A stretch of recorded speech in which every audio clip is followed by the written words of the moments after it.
আসসালামু আলাইকুম, mister noodles presents ক্রিক টকে সকলকে আমন্ত্রণ। একদম টেকনিক্যাল পার্ট নিয়ে কথা বলতে চাই। জাকের আলী অনেকের দুইটা বিষয় আজকে আমার কাছে খুবই ভালো লেগেছে।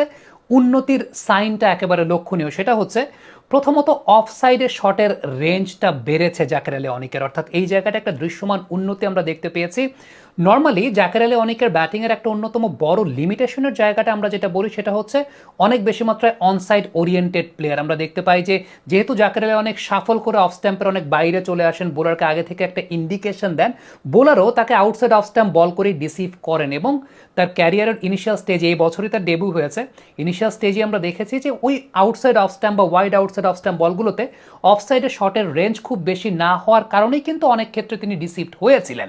সেই জায়গাটাতে উন্নতির জায়গাটা লক্ষণীয় এবং সেটা ওয়েস্ট ইন্ডিজের সঙ্গে ওয়ানডে থেকেই আমরা দেখতে পেয়েছি যে একটা তো বিষয় রয়েছে স্ট্রেইট লং অফ রিজনটা ব্যবহার করা,